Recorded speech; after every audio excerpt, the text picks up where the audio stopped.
Hey, Mike here, and if you like what I'm doing on the podcast and elsewhere, and if you want to help me help more people get into the best shape of their lives, please do consider picking up one of my best-selling health and fitness books, including Bigger, Leaner, Stronger for Men, Thinner, Leaner, Stronger for Women, my flexible dieting cookbook, The Shredded Chef, and my 100% practical and hands-on blueprint for personal transformation inside and outside of the gym, The Little Black Book of Workout Motivation. Now, these books have sold well over 1 million copies and have helped thousands of people build their best bodies ever. And you can find them on all major online retailers like Audible, Amazon, iTunes, Kobo, and Google Play, as well as in select Barnes & Noble stores. Again, that's Bigger, Leaner, Stronger for Men, Thinner, Leaner, Stronger for Women, The Shredded Chef, and The Little Black Book of Workout Motivation. Oh, and I should also mention that you can get any of the audiobooks 100% free when you sign up for an Audible account, which is the perfect way to make those pockets of downtime like commuting, meal prepping, and cleaning more interesting, entertaining, and productive. So if you want to take Audible up on that offer, and if you want to get one of my audiobooks for free, go to www.legionathletics.com/audible. That's LEGION athletics/AUDIBLE and sign up for your account. Hello, boys and ghouls. Welcome to another episode of Muscle for Life. I am Mike Matthews, of course, and this time around, I want to talk to you about IIFYM, if it fits your macros, and specifically, a few of the common arguments against it, a few of the common things that gurus and experts out there say to criticize IIFYM or discourage people from doing it. Now, as you know, I am a big advocate of understanding energy balance and macronutrient balance and micronutrient balance as well. And so when you approach dieting in that way, there are different terms for it, right? IIFYM is one of them. I like to promote flexible dieting more than IIFYM because IIFYM has a different connotation. It is generally perceived as a way to eat a bunch of junk food and still have abs. Whereas flexible dieting, that term has been around for a lot longer and it has a different flavor to it. When people talk about flexible dieting, they're usually talking about a more reasonable, balanced, and nutritious way of eating that allows you to enjoy the foods you like to eat, but acknowledges the importance of calories in and calories out and understanding the difference between calories from protein, carbs, and fat, as well as acknowledging the importance of eating nutritious foods, the importance of getting most of your calories from relatively unprocessed foods that you make yourself. Whereas again, IIFYM, if you just search the hashtag on Instagram, you'll see what I mean. Search the hashtag for IIFYM versus flexible dieting, and there's a very obvious difference. IIFYM is gonna serve up a lot of junk food and people talking about how cool it is they can eat this junk food and look the way they look, whereas flexible dieting will serve up a lot of images of more healthy stuff. And by healthy, what I really mean is nutritious, right? Foods are not inherently healthy or unhealthy, except for maybe in the case of trans fat, if a food contains a significant amount of man-made trans fat, that is, because you do find some natural trans fats in meats, but those are different. So the man-made stuff is in just junk food, like cereal and microwavable dinners and microwavable desserts, stuff like that. That's bad for you. There's no question. Trans fat is just straight unhealthy. But beyond that, foods are not particularly healthy or unhealthy. They are nutritious or not nutritious. So, with all that said, the point of this episode is, again, to address 3 common criticisms of IIFYM or flexible dieting. Many people do use those terms synonymously. I don't. Again, I think there is a distinction. But these three criticisms are often leveled at both IIFYM, which is let's say the more extreme version of flexible dieting, and just flexible dieting in general, the more moderate version of, eat what you like and pay attention to your calories, pay attention to your macros, and try to eat a fair amount of nutritious food. But you can eat the quote unquote bad stuff too. So these criticisms are: one, that calories do not count, or they're just too hard to track. Like, practically speaking, calorie counting is unworkable, at least for most people. The second common criticism is IIFYM, or flexible dieting, is just going to wreck your health and eventually your physique. And the third is that IIFYM will wreck your relationship with food. All right, so let's talk about each of these. Let's start at the top here, which is calories don't really count, or they're just too hard to track. So this is the most unscientific and, quite frankly, the most absurd argument that is made against IIFYM. Many gurus and experts out there, they say that calories are just not as important for weight loss as many people think, or as we've been told, as they have been telling you. What matters more, these people say, are avoiding certain toxins in food, like lectins, for example, or preventing key nutritional deficiencies, or minimizing your carbohydrate or your sugar intake, or maximizing your fat intake. Keto is all the rage right now, right? Or optimizing your hormones, or other such misdirections. And the story usually goes something like this. You can restrict calories all you want, but if you do not follow my precise and seemingly, which is actually arbitrary dietary instructions, you will probably fail to lose weight. And even if you do lose weight through calorie restriction alone, you will almost certainly gain it all back when you stop restricting your calories and you try to just go back to normal living. And a variation on that pitch is the acknowledgement that restricting calories does indeed cause weight loss. If you do maintain a calorie deficit over time, you will lose weight. But this is a fool's errand for most people because they cannot do it reliably or sustainably. And to get to the bottom of all of this, we need to start with a quick discussion of calories in and calories out and how it relates to your body. So if you are familiar with this already, if you are familiar with energy balance, then just skip forward a little bit. But if you're not, let's talk about it quickly. So your body burns a certain amount of energy every day to stay alive. And this is driven mostly by your resting metabolic rate, or your basal metabolic rate. Those are not interchangeable. Basal is if you just sat there and did nothing all day, how much energy did your body burn? That's your basal. And your resting metabolic rate is similar. It just assumes that you are going to do some basic things like eat some food, which results in some energy expenditure and small amounts of physical activity. Think of it as a very lazy Sunday. That's your RMR. Bedridden with no food is your BMR. So anyway, back to energy expenditure. So your body is burning a certain amount of energy every day. There's a certain amount of energy it needs to just stay alive. And then we're moving around, we're eating food, and these things burn energy as well. Now you can measure that amount of energy. It can be expressed in terms of calories. Now, technically speaking, when we're talking about calories in this context of energy in versus energy out, 1 calorie is the amount of energy that is required to heat 1 kilogram of water 1 degree Celsius, right? So it's an energy potential there. And the energy that's contained in food, of course, can be measured and expressed in the same way. Now, to lose fat, you need to consistently feed your body less energy than it's burning over time. This is a calorie deficit. That's the technical term for it. When you do that, you are creating a calorie or an energy deficit, and that forces your body to tap into its fat stores to get the energy that it needs.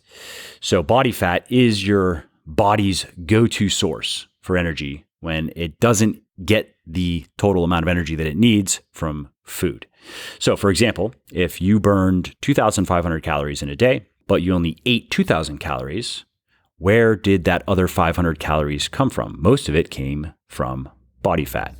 And if you do this frequently enough, you will significantly decrease your body's body fat stores because they will just get whittled down lower and lower as your body is doing what it has to do to stay alive. If it couldn't do this, if it couldn't tap into body fat or anything else that it has for energy, then a calorie deficit would actually kill us. An energy deficit would kill us.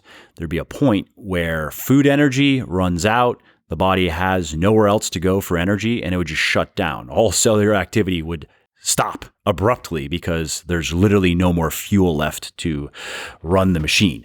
Now, that doesn't happen, of course, because our body can tap into fat stores, and it also can tap into muscle stores as well. It can tap into tissue. It can break tissue down if it really needs to for energy, but it doesn't want to do that. It actually does want to use its fat stores because that is one of the main reasons our body has fat stores, is to make sure it can survive in between meals. And at one time, a long time ago, that might have been days. We had to go for extended periods of time without food.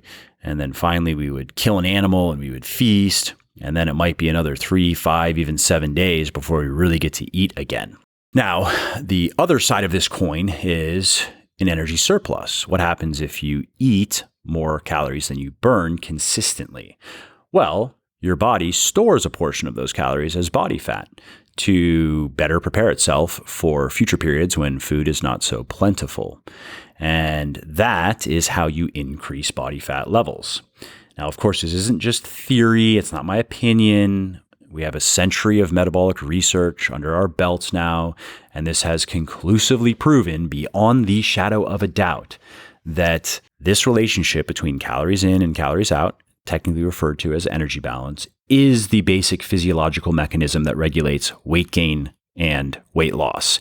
And if you are skeptical and you want to dig into that specifically, head over to legionathletics.com and search for energy balance, and you'll find a long article I wrote on, I believe the title is like how to use energy balance to lose fat and gain muscle or something like that. And I will record a podcast on energy balance specifically, but it is not up yet, so I can't tell you to go listen to it. However, I do have a pretty long podcast on weight loss. I'm trying to remember the exact title. Maybe it's like the most effective way to lose weight rapidly or something, or for rapid weight loss.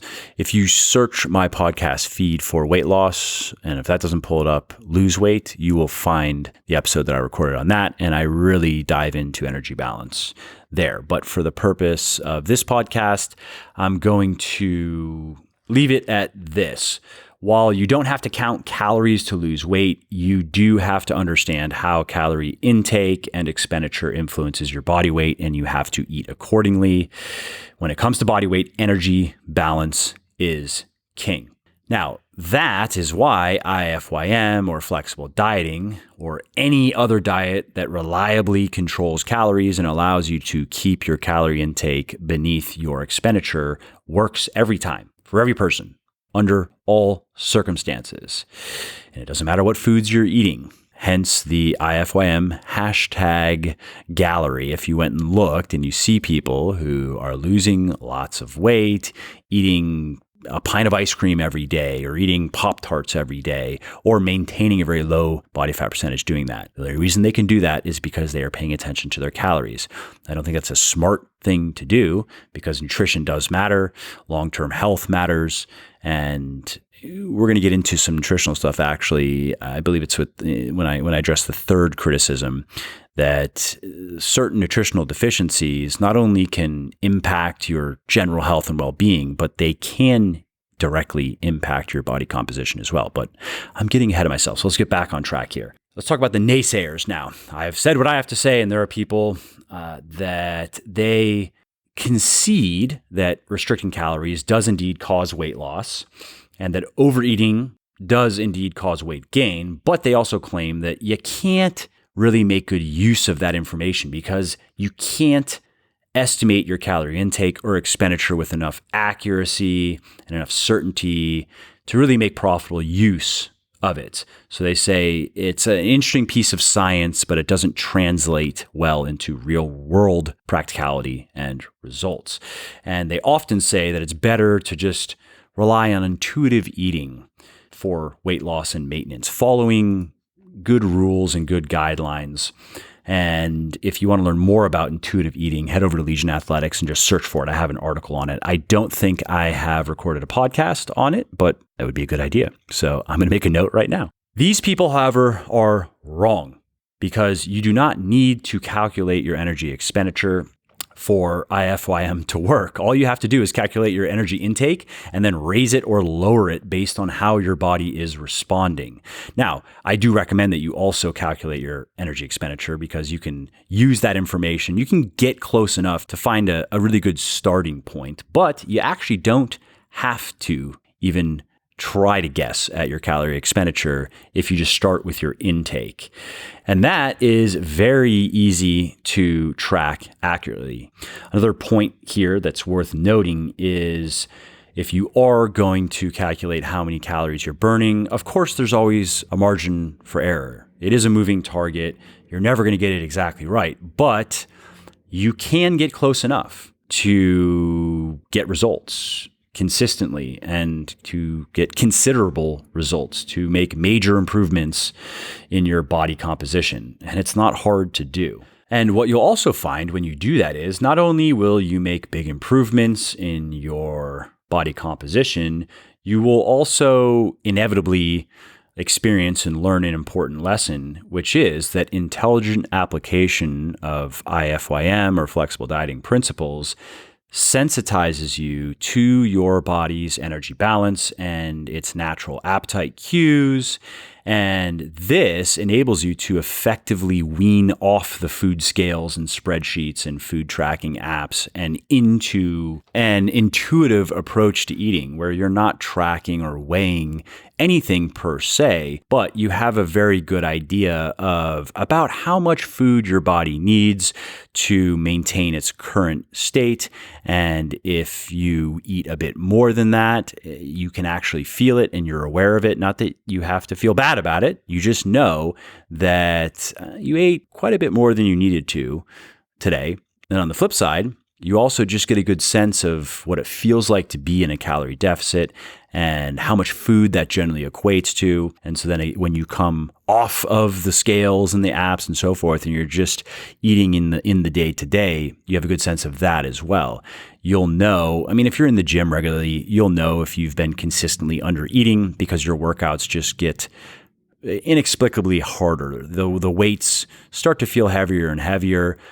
But even before that happens, you can know more or less right away. At the end of a day of eating, you can, with a fair amount of accuracy, determine if you were in a deficit that day, at least a significant deficit, or if you were somewhere around maintenance, somewhere around the amount that you burned, or in a significant surplus.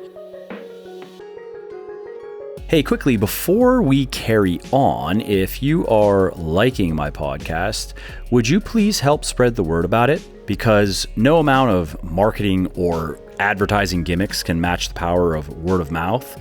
So if you are enjoying this episode and you think of someone else who might enjoy it as well, please do tell them about it. It really helps me. And if you are going to post about it on social media, definitely tag me so I can say thank you.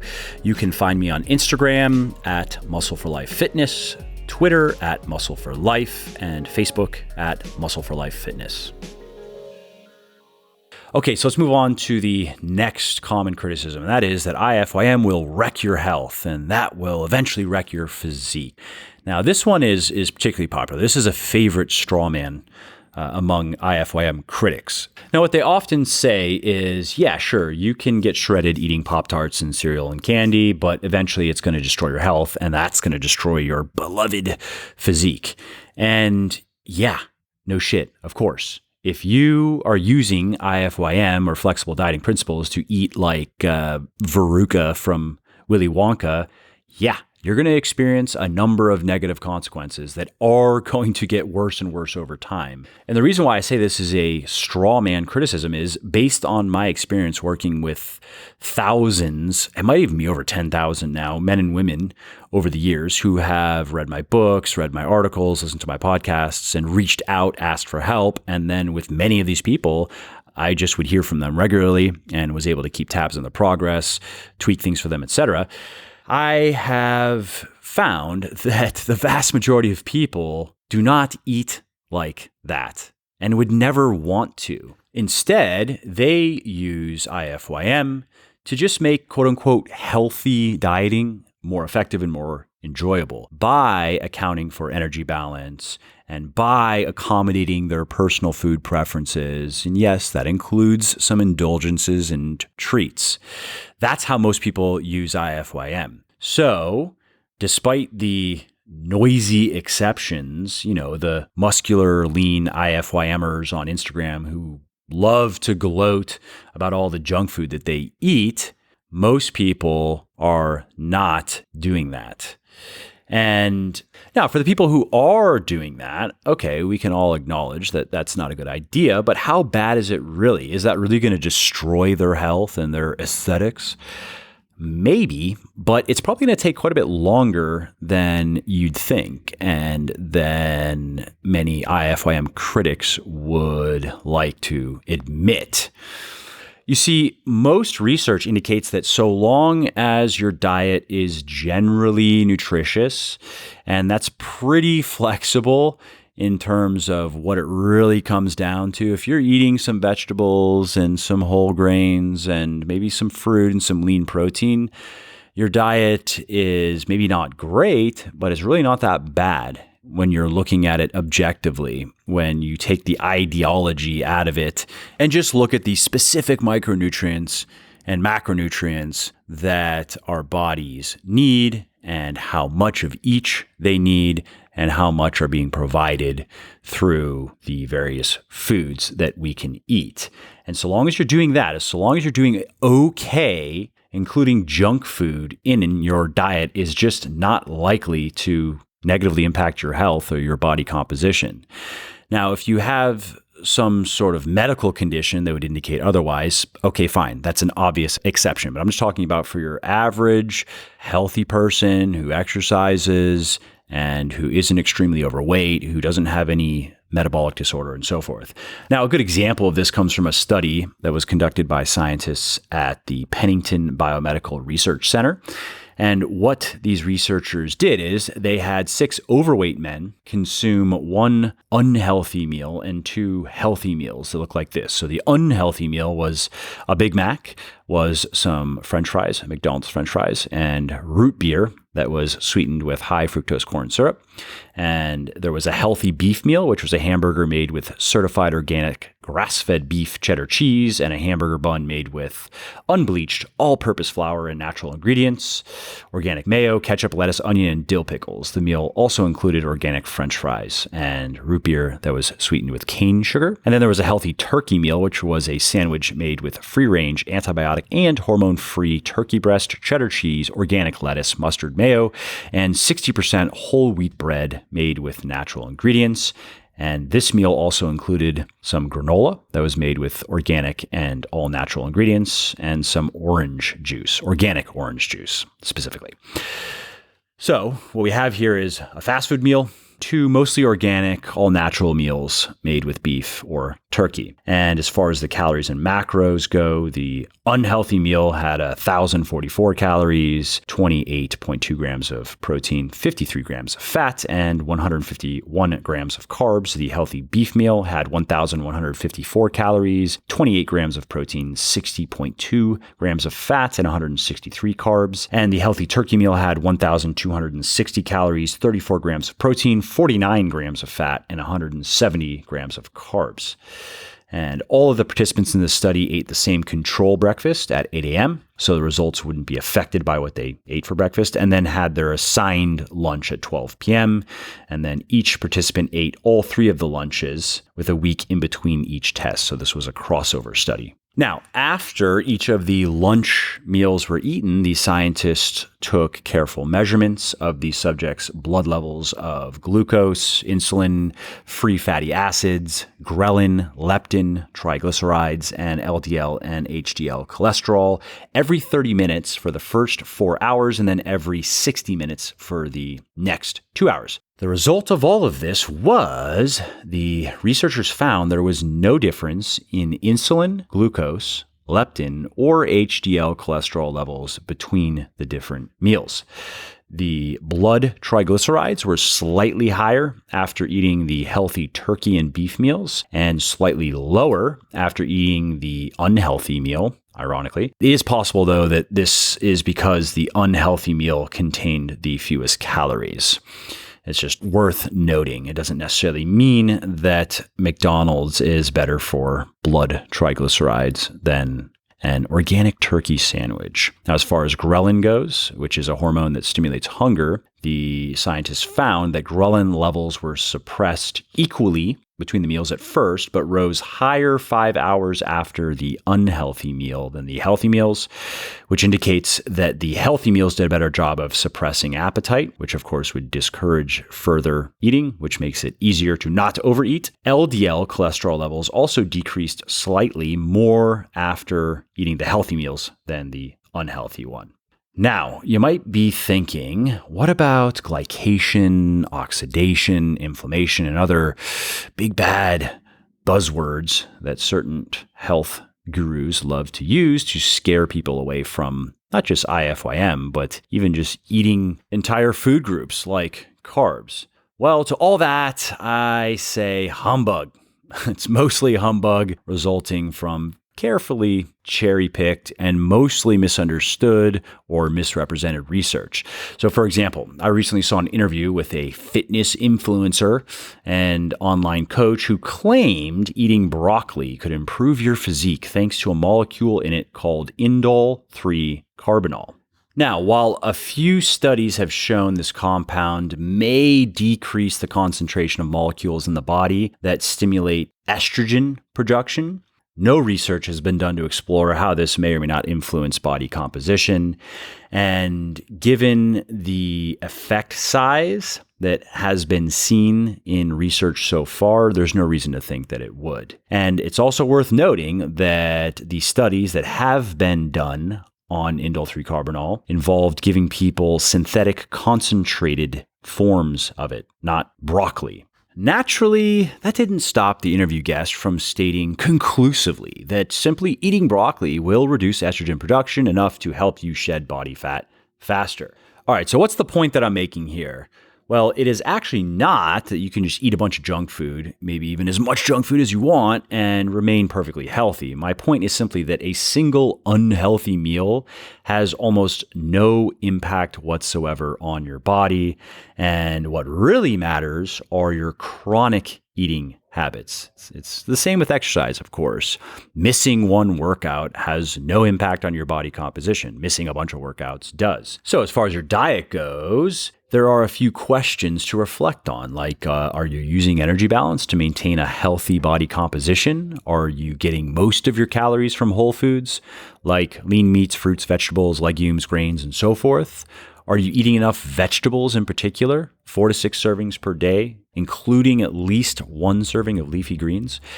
If your answers to those questions are yes, yes, and yes, and if you are also exercising at least a few hours per week, no amount of occasional cheat meals of even the most nutritionally bankrupt fare can bring you down. Something else to keep in mind is many people who use IIFYM to eat copious amounts of highly processed, sugar-laden food are in their fitness honeymoon phase. You know, after years of bouncing from one type of highly restrictive diet to another with little to show for it, they have discovered, the holy grail of dieting, and they just want to take full advantage of it. In most cases, however, the novelty wears off in a couple months and they get bored of just eating piles of junk food every day and welcome the return of some nourishment. And that naturally leads to the adoption of a more normal, healthy, balanced, sustainable diet that may include, but doesn't revolve around the food court of your local mall. What if their honeymoon never ended, though? What if they just kept on going that way? Well, then, yeah, there's no question that problems are on the horizon. A diet severely lacking in vitamins, minerals, fiber, and other nutrients, and stiff with sugar, chemicals, and refined oils will undermine your health, vitality, and longevity. This isn't exactly news, though. This is on par with the connection between smoking and drinking and health and the risk of various diseases. All right, the third and final criticism I want to address, which is that IIFYM will wreck your relationship with food and even promote eating disorders. Now, there is a kernel of truth here, because IIFYM does naturally encourage you to start viewing food through the lens of just calories and macros, which can lead to some pretty odd and unappetizing meals to just hit your macros. Again, go check out the IIFYM hashtag on Instagram and you'll see what I mean. Right now, before recording this, I went and looked, and I'm talking about stuff like boiled chicken breast and white rice, like cooked together, boil them together, lunch meat, raw cucumber slices, and goldfish crackers, low-calorie Oreo pudding, protein powder, and peanut butter, all mixed together. Actually sounds kind of good, but strange, right? I'm talking about the types of meals that kind of take you back to your college days or maybe even your kindergarten days when you kind of ate like a third worlder for one reason or another. Now, why are IIFYMers keeping this tradition alive? In most cases, it's just convenience or laziness. Creating and cooking tasty, nutritious, macro-friendly meals takes time. It takes know-how. It takes work. Whereas throwing together some foul but macro-friendly Franken meals is a cinch. That is not IIFYM's fault, though. You just blame the people who are too lazy to cook or find some healthy, macro-friendly recipes. And yeah, you could say that IIFYM is an enabling factor here, that without it, these people wouldn't be able to commit such dietary sins without at least sacrificing their body composition, which would probably deter many of them in the first place. But by that logic, then sugary foods lead to obesity, and condoms cause promiscuity, and driver's licenses are to blame for DUIs. So in other words, IIFYM merely allows you to eat more freely without gaining fat or losing muscle. But if you abuse that freedom, that's on you. With great freedom comes great responsibility, right? Another common criticism of IIFYM is it leads to an almost neurotic obsession with meal planning. And since it does allow for unlimited food choices, some people do spend inordinate amounts of time coming up with new stuff to eat and new places to try. In some instances, more time than they even spend in the gym. Yes, that's a bit weird and it can go too far and become psychologically unhealthy, but this is not an inherent flaw in IIFYM, but simply in how some people are practicing it. If you use it intelligently, though, if you use it moderately, there's no reason why it can't be part of a healthy lifestyle. And that specifically, a healthy lifestyle, is what I want to comment on last in this podcast. Because as you probably know, what you eat is of secondary importance if we're talking body composition. The carbs in the Twinkie ultimately turn into glucose and glycogen, just like the carbs in the broccoli, right? And the protein in the Five Guys burger contains the same amino acids as the protein in the wild-caught fish or the plant protein powder. And the fat in an Oreo Blizzard is digested and absorbed in more or less the same way as the fat in the grass-fed organic steak. And so, yes, if you hit your macros every day, and that also would mean hitting your calories, of course. If you hit your macros, if they are set up properly, you will also hit your calories. You can eat any and all of those foods regularly the quote unquote good or the quote unquote bad ones, and lose fat and build muscle. But that does not mean all foods are equally conducive to health and well-being, because food is more than just a source of calories, protein, carbs, and fat. It's also our source of vital nutrients, vitamins and minerals that support our body's many physiological functions. So a major problem with candy and other sugary treats, including just overly processed foods in general, is they are deficient in micronutrients. And similarly, a major benefit of eating quote unquote clean is it provides your body with an abundance of micronutrients, because we only have so many calories we can eat every day. And if too many of those calories are coming from junk food, and then that means too few are coming from nutritious foods, we can develop vitamin and mineral deficiencies that can cause many different health problems. But that is just too far beyond the horizon for many people, and especially those who are currently enjoying the near invincibility that comes with youth. While their dietary misdeeds will catch up with them eventually one day, that's a problem for future them to contend with, not present them. Present them is going to eat junk and get shredded. Now, what these people don't realize, though, is a crappy diet can and will catch up with you long before you start receiving your social security checks. For example, research shows that a high intake of highly processed carbs and sugars is associated with an increased risk of various types of chronic disease. Eating too much low-quality processed meat products may increase the risk of cancer. And the more trans fats that we eat, the higher our risk of heart disease, diabetes, infertility, and more. So remember, being jacked loses its luster if your hormones are whacked, your immune system is compromised, and your body is literally starving for nutrients. Furthermore, while you do not need to eat a high-quality diet to lose fat and gain muscle, it does make it many times easier. For instance, a diet that is deficient in various micronutrients can make it more difficult to lose fat. Take zinc, for example, which is one of the most commonly reported nutrient deficiencies among bodybuilders in particular, and which is required in adequate amounts for optimal thyroid function. Now, as thyroid hormone heavily influences metabolic rate, when thyroid levels drop, weight loss can slow. And a good example of this comes from a case study that was conducted by scientists at the University of Massachusetts. Researchers took 2 zinc-deficient college women and gave them 26 milligrams of zinc per day for 4 months.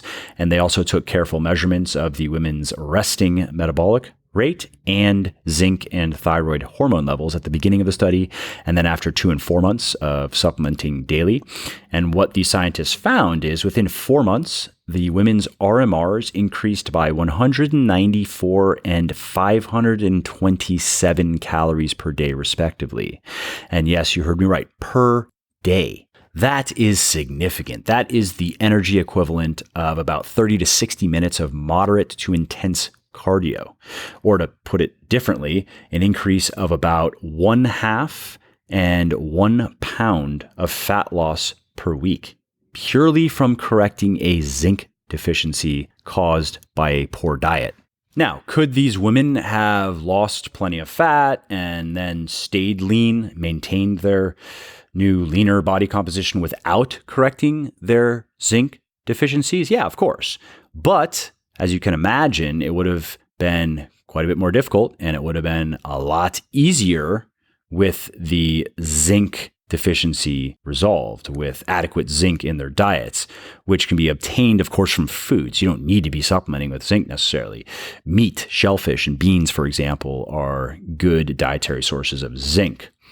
Another body composition benefit to eating mostly whole, minimally processed foods is they produce a higher thermic effect of food, which means that the body burns more calories digesting them than it does highly processed foods. So, for example, research shows that whole grain bread with cheddar cheese has a TEF, thermic effect of food, of about 20%, which means that about 20% of the calories in the food are burned during digestion. So if the meal, in this case, containing, let's say, 200 calories, about 40 of those calories are burned automatically thanks to TEF. On the other hand, a slice of white bread and processed cheese has a TEF of only 11%. So 200 of those calories only cost about 20 to process. Now, a difference of 20 calories in a single meal, of course, isn't going to make that big of a difference, but if you add that up meal after meal, day after day, it can become pretty significant. So let's say you're getting half of your calories from highly processed low TEF foods. You might be able to burn a couple hundred more calories per day by just swapping most of those highly processed foods for less processed ones. Yet another thing to consider in the relationship between the quality of your diet and your body composition is your fiber intake. If you are not eating enough fiber, not only are you increasing your risk of various types of disease, you are also going to find yourself hungry. And if you eat adequate fiber, you are not only going to reduce your risk of various types of disease, you are also going to find yourself generally fuller, which of course makes it easier to not overeat. And that is the name of the game when it comes to diet. Unless you want to overeat, unless you are intentionally keeping yourself in a calorie surplus to maximize muscle and strength gain, you want to avoid overeating.